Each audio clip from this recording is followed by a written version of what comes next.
Spegillína, eða það sem venjulega er kallað spegilás, er lína sem er dregin og speglað hana. Við getum annars vegar tekið mynd, eins og svona litla mynd af húsi,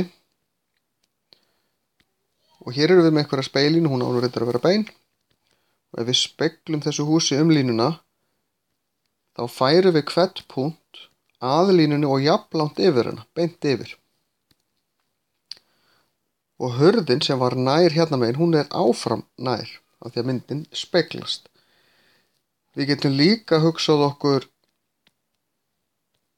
einhverja svona mynd, hún hefur spegilás hér, eða spegillínu, því að hún speglast beggja vegna við. Sem sagt, ef við myndum leggja spegil hérna og horfa á hana, þá sjáum við alla myndina. Því það er ekkert sem er hérna megin sem er ekki hérna megin og öfugt. Og allar myndir sem eru þannig köllum við spegil, það er hægt að setja spegillínu eða spegilás á þessar myndir.